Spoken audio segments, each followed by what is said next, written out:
What's going on, everyone? Welcome back. Today, we've got our Week 6 fantasy football running back starts and sits for every single matchup, so make sure to tune in. If you enjoy, hit that like button, subscribe, give us a follow on Twitter at AllDayPigskin to continue interacting with us there.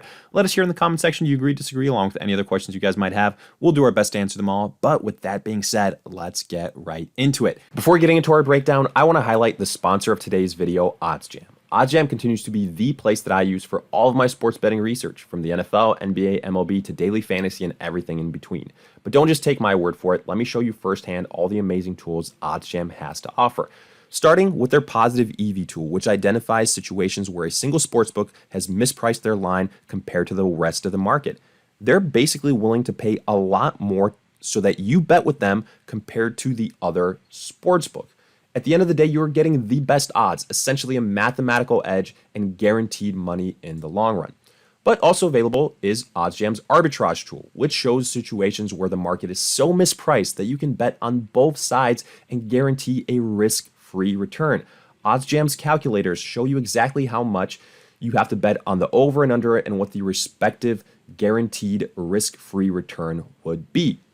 There's also OddsJam's Sportsbook tool, which consolidates all available market info, over 200 sportsbooks, and provides updates in real time and allows you to see line movement.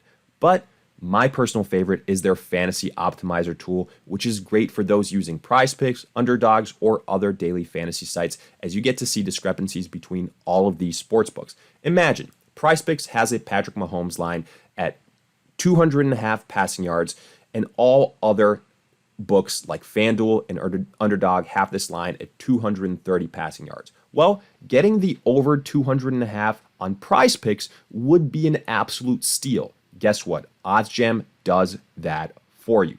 And the good news is, if you sign up today and use our code PIGSKIN, check the link and promo code in the description of this video, you will get 25% off your first month. OddsJam also has a 7-day free trial, so you get to try before you buy. So don't waste any more time and sign up for OddsJam using our code PIGSKIN today.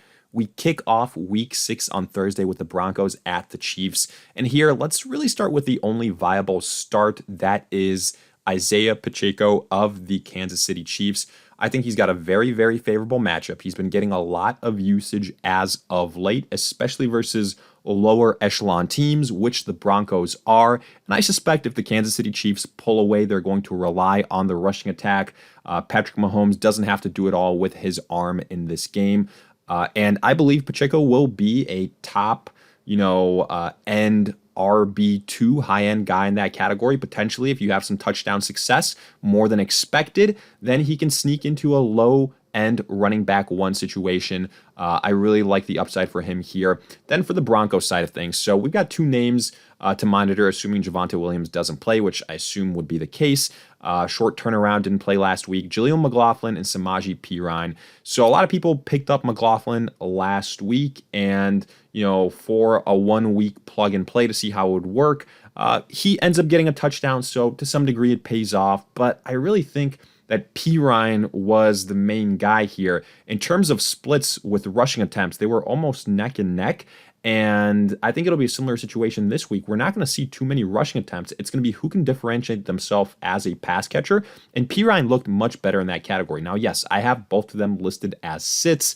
I think that McLaughlin, you're going to be chasing touchdowns. That's not a good recipe. And here, the Broncos are going to be passing a lot. So if I had to go with one guy here, it would honestly be Perine. I think he's the better pass catcher. I would only potentially, if you were desperate, look at him in PPR formats. In standard formats, those receptions aren't going to mean all that much. He's going to need to get like 50, 60 yards in order to, I think, have a substantial outing, overall. And those 50, 60 yards through the air, it's easier said than done. So for that reason, I currently have both these running backs as sits. Then Ravens at the Titans. I honestly don't like either of the options here for the Ravens, really all the Ravens running backs, Gus Edwards and Justice Hill. Yes, I realize the Titans just got, gashed by the Indianapolis Colts and Zach Moss, but it's a situation where the Ravens, they don't have a clear-cut guy. They don't have a guy they're going to feed the ball 30 times. And, Edwards and or Hill. Neither one of them is all that special. They're going to be touchdown dependent, and at the end of the day, Lamar Jackson is the biggest threat on the ground. So for that reason, I do have both these guys as sits. The Titans' run defense can be up and down, but for the most part, it's been somewhat solid. We'll see what happens here. And for Tennessee, it hurts to say, but Derrick Henry, other than one, solid game so far this season, Derrick Henry has not looked good. That's because the Titans' offense hasn't looked good. And maybe we're seeing Derrick Henry, like a lot of us were worried, falling off that cliff this year.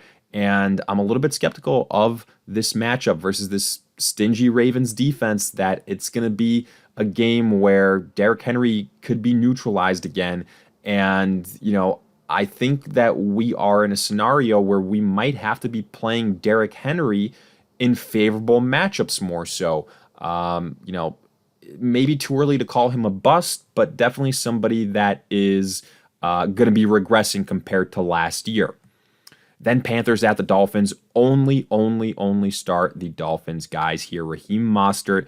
Notice no Devin Achane. Knee injury. Going to miss several weeks more than likely. So I do have Jeff Wilson added as a name. He missed the first couple of weeks of the season, but he's been activated. Potentially could play this week. And if he starts, well, I'd be okay starting both him and Raheem Mostert. The Panthers are god-awful against the run, and both Wilson and Raheem Mostert could have successful outings. If Wilson doesn't play, Raheem Mostert, I think, is going to absolutely go ballistic. And then for the Panthers, Miles Sanders and Chuba Hubbard, all the Panthers running backs. This is an awful matchup for them. The Dolphins are a high-scoring offense. The Panthers are going to have to abandon the run completely, and neither one of these guys is going to be electric through the air. It's going to be Adam Thielen, as has pretty much been the case all season long. And for that reason, I just hate the matchup here for Sanders and Chuba Hubbard. So right now we're fading this Panthers backfield. Afterwards, Saints at the Texans. I only really want to start Alvin Kamara here. A favorable matchup. He's been getting a lot of usage as a pass catcher. That's what we want to see. And he had some success on the ground last week as well. I think he can duplicate it here. So I really like Alvin Kamara, high-end running back 2 in PPR formats. For the Texans, Dameon Pierce is a sit, in my opinion. The Saints defense, very, very stingy. And if the Texans are going to have success, I think they're going to have to do it through the air. So Pierce, to me, is a sit. Moving on, Commanders at the Falcons. I will start both the Robinsons here, Brian Robinson and Bijan Robinson. I like the upside of Bijan a lot more so of the Falcons. Every single time he steps on the field, he is in that top 10 running back category, especially because of what he can do as a pass catcher. Brian Robinson, more so a little bit script dependent, but still, I think that especially in close games, he's going to see a lot of usage, a more standard suited type of running back. But I don't see the Falcons pulling away in this game. So I think Robinson can be a low-end running back 2 in standard formats. Could be a little bit lower in PPR. And then I'm sitting Tyler Algier again. I continue to say, I know Algier had a solid outing this last week, but Bijan is the one that's looking better. He's the one that's looking more explosive. He's the one that's doing more with less. So for that reason, Algier to me is a sit. Then Colts at the Jaguars.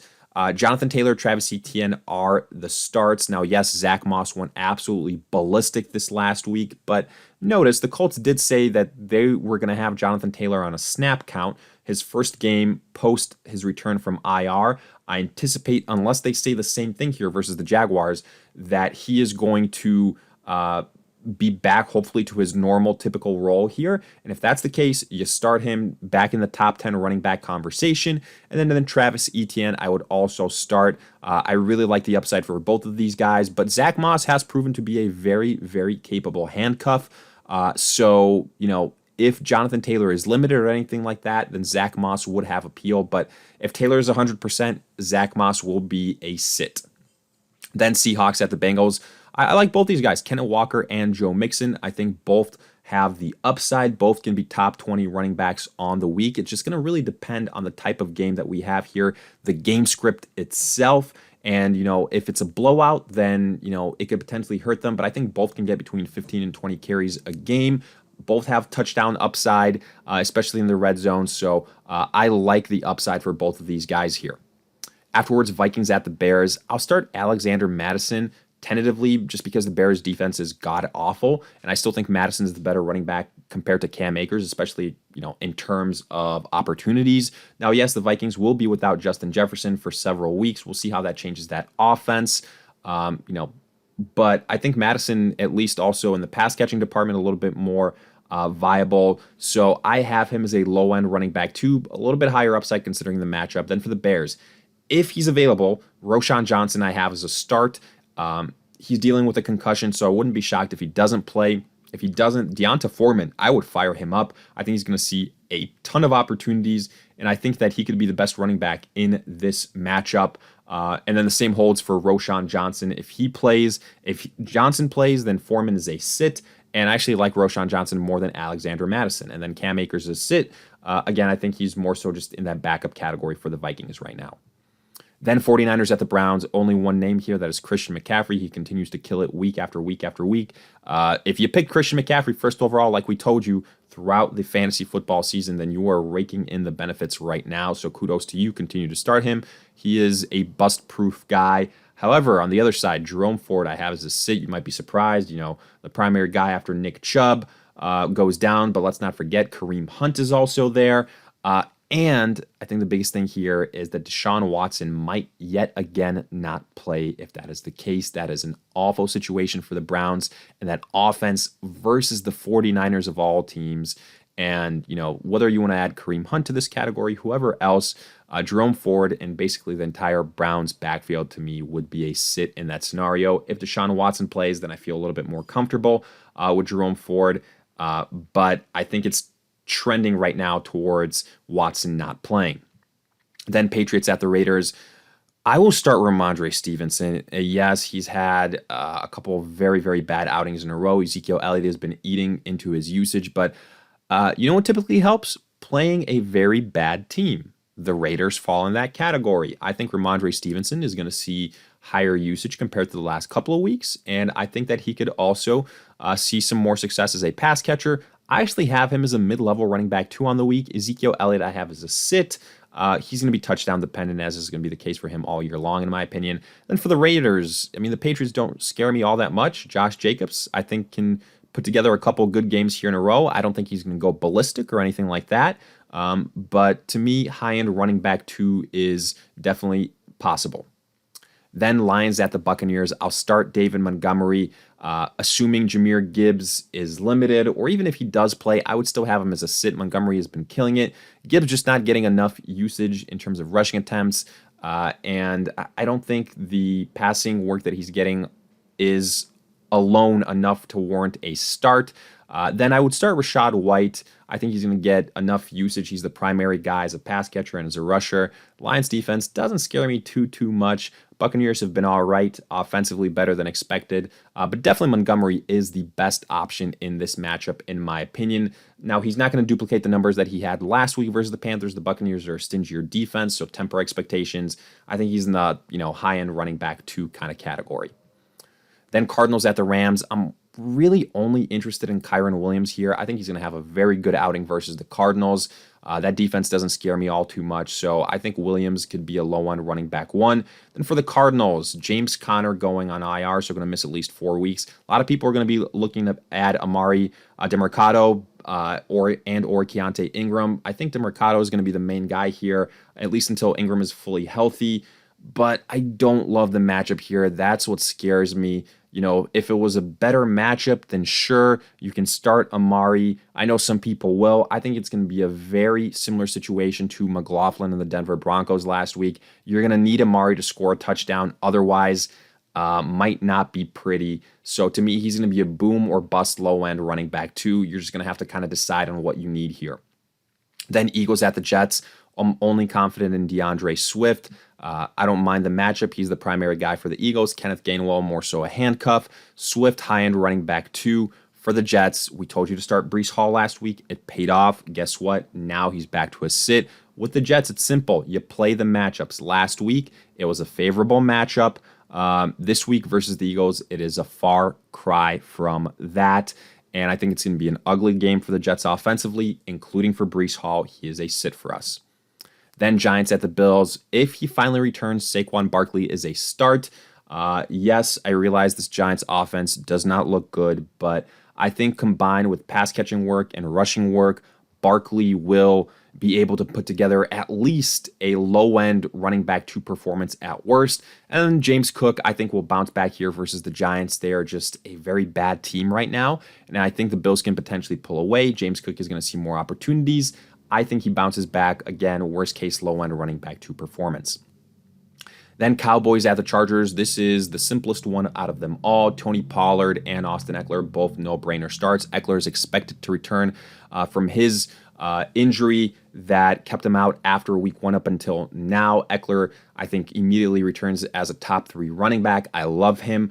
And then Tony Pollard, I think, will bounce back as well. A much better matchup here compared to the 49ers clash last week. So I think Pollard can return as a top 10 running back as well. But with that, we wrap up our Week 6 fantasy football running back starts and sits for every single matchup. If you guys enjoyed, hit that like button, subscribe, give us a follow on Twitter at AllDayPigskin to continue interacting with us there. Let us hear in the comment section. Do you agree, disagree, along with any other questions you guys might have? We'll do our best to answer them all. But in the meantime, we'll see you guys in future videos.